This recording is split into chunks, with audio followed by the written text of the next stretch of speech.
দীর্ঘ ১৭ বছর নির্বাসিত থাকার পর দেশের মাটিতে ফিরেছেন বাংলাদেশের অন্যতম প্রধান দল বিএনপির ভারপ্রাপ্ত চেয়ারম্যান তারেক রহমান। আঞ্চলিক সীমানা ছাড়িয়ে দক্ষিণ এশিয়ার বড় একটি রাজনৈতিক ঘটনা হিসেবে বিশ্ব মিডিয়ার নজর কেড়েছে বিএনপি নেতার ঐতিহাসিক প্রত্যাবর্তন। এই নিয়ে পুরো বাংলাদেশে যেমন ঝড় উঠেছে, তেমনি গুরুত্ব সহকারে কভারেজ দিচ্ছে আন্তর্জাতিক বিভিন্ন সংবাদ মাধ্যম। রয়টার্স থেকে বিবিসি, আল জাজিরা থেকে এনডিটিভি, শীর্ষ গণমাধ্যমগুলো বলছে আসন্ন নির্বাচনের আগে তারেক রহমানের স্বদেশ প্রত্যাবর্তন দেশের রাজনৈতিক মানচিত্রে হতে পারে সবচেয়ে বড় টার্নিং পয়েন্ট।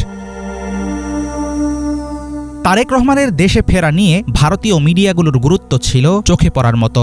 দেশটির অন্যতম শীর্ষ মিডিয়া এনডিটিভি বিশ্লেষণ করেছে তারেক রহমানের রাজনৈতিক জীবন এবং তার শক্তি ফিরে পাওয়ার সম্ভাবনা নিয়ে। বাংলাদেশের রাজনীতির গতিধারা ঘুরিয়ে দেওয়ার মতো এই ইভেন্টকে গুরুত্ব দিয়ে এনডিটিভি উল্লেখ করেছে তারেক রহমান শুধুমাত্র একজন নেতা নয়, বরং তিনি একটি রাজনৈতিক ব্র্যান্ড। বিএনপির ভারপ্রাপ্ত চেয়ারম্যানের প্রতিটি সিদ্ধান্ত গভীরভাবে প্রভাবিত করবে বাংলাদেশের ভবিষ্যৎকে।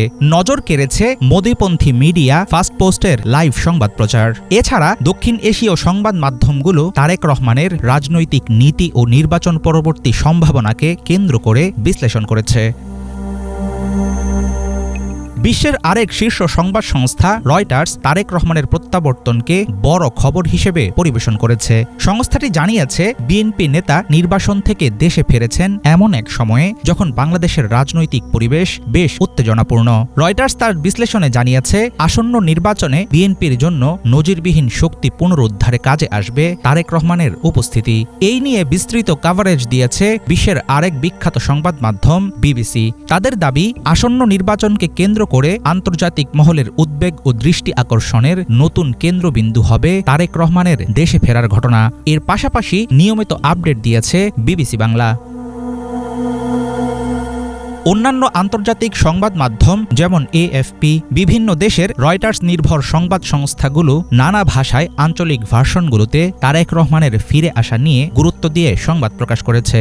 ডেইলি সাবাহ, ইয়াহু নিউজ সহ বিভিন্ন আন্তর্জাতিক পোর্টালে তারেক রহমানকে কেন্দ্র করে বাংলাদেশের রাজনৈতিক পরিস্থিতির বিচার বিশ্লেষণ, প্রতিক্রিয়া এবং বিএনপি নেতার ভবিষ্যৎ অবস্থান নিয়ে রিপোর্ট হয়েছে। এসব প্রতিবেদনে বলা হয় বিএনপির ভারপ্রাপ্ত চেয়ারম্যানের উপস্থিতি বাংলাদেশের আসন্ন নির্বাচনকে আরও জীবন্ত করে তুলবে।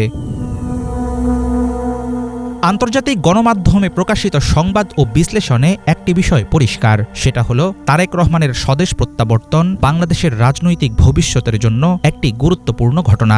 বিশ্ব মিডিয়া বিষয়টিকে স্থানীয় রাজনীতির সাধারণ কোনো মুহূর্ত হিসেবে বিবেচনা করছে না, বরং আঞ্চলিক রাজনীতিতে দিক পরিবর্তন এবং বাংলাদেশের গণতান্ত্রিক ইতিহাসের নতুন অধ্যায় হিসেবেই দেখছে।